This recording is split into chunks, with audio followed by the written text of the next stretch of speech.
अच्छा जी, आज बात कर लेते हैं विजिट वीज़ा पर। विजिट वीज़ा की क्या डिटेल है। बहुत सारे बंदे इस टाइम विजिट वीज़ा पर आ रहे हैं, अनस्किल्ड वर्कर हैं या स्किल्ड वर्कर हैं। इस दौरान इनको बहुत सारे मसाइल पेश आए हैं, जो है ना वो आगे बढ़ाने के हवाला से, एक्सटेंड करने के हवाला से, विजिट वीज़ा को एक्सटेंशन के हवाला से। तो इस दौरान बहुत सारे लोगों को मसाइल पेश आए हैं।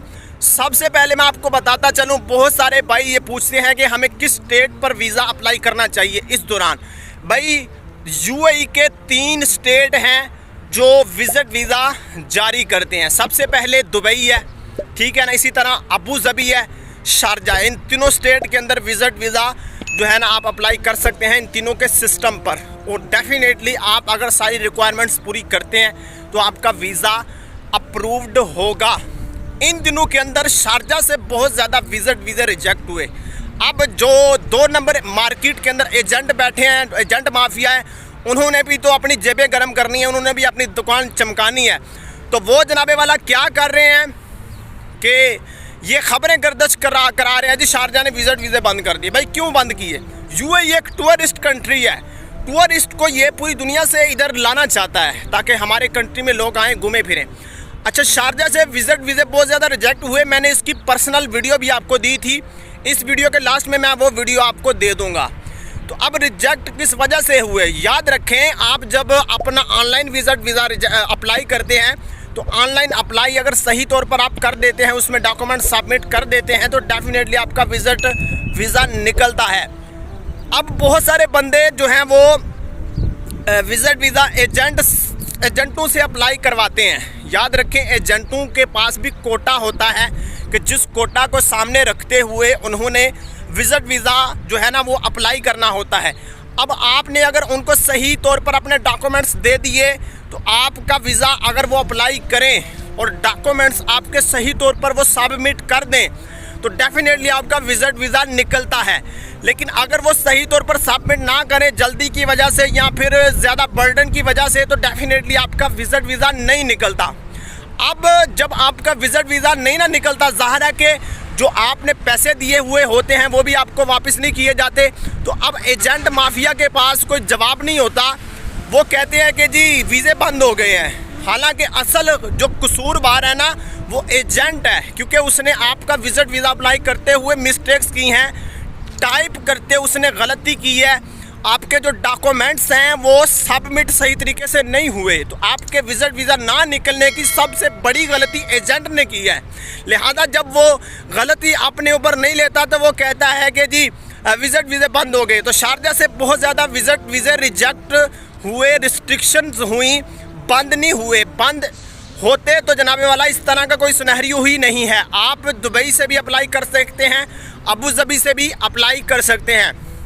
बहरहाल अगर इन दिनों के अंदर अगर आप आना भी चाहते हैं तो मेरा मानना ये है कि आप अबू धाबी के सिस्टम पर वीज़ा अप्लाई कर लें, दुबई के सिस्टम पर कर लें, शारजा से थोड़ा सा आप परहेज़ कर लें। इंशाल्लाह नेक्स्ट ये भी जो मामला है क्लियर हो जाएगा।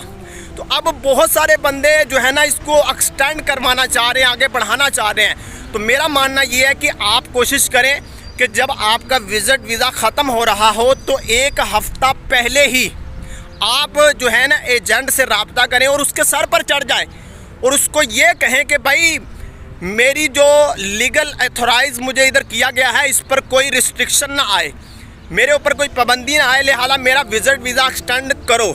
तो अब आपने कोशिश करनी है, उस पर चढ़ाई करनी है। तो 1 मंथ का विजिट वीज़ा आप जो है ना वो एक्सटेंड करवाएं।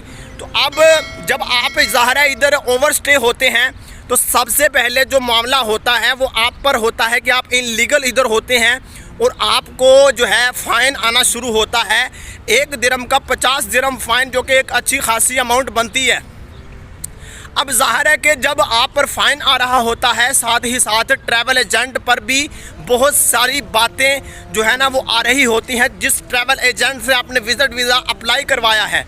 अब जब आप ओवरस्टे होते हैं या आप इधर आकर खली बली हो जाते हैं तो ट्रैवल एजेंट जो है ना आपके मामले पर आपके हवाला से यूएई को एक लेटर लिखता है कि ये बंदा हमसे विजिट वीज़ा लेकर गया था, ये यहाँ से आया है, यानी इधर आया है और आकर खली बली हो गया है, हमारे साथ राब्ते में नहीं है। तो अब वो ये कहते हैं कि भाई आप इस पर अपनी कार्रवाई कर सकते हैं। तो यूएई जो इमिग्रेशन है वो आप पर ज़ीरो अब्सकॉन्डिंग लगाती है। ज़ीरो अब्सकॉन्डिंग का मतलब होता है कि आप पर पाबंदी लग जाती है, और अब अब्सकॉन्डिंग के अंदर जब आप जाते हैं तो आपको काफ़ी मुश्किलात पेश आती हैं। अब अब्सकॉन्डिंग का नुकसान ये है कि आपका कहीं भी वीज़ा इधर नहीं लग सकता।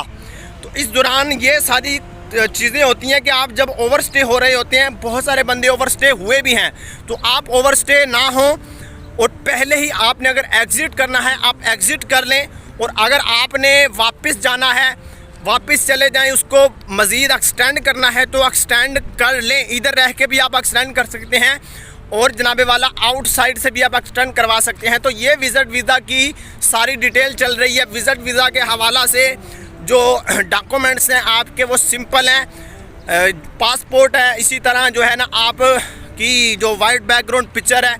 तो ये सिंपल डॉक्यूमेंट्स हैं जो आपने रिक्वायर्ड करने हैं। शो ऑफ मनी है। तो ये तकरीबन सिंपल चीज़ें हैं। उम्मीद है आज की वीडियो आपको पसंद आई होगी। नेक्स्ट वीडियो के साथ फिर मिलेंगे, तब तक के लिए अल्लाह हाफिज़।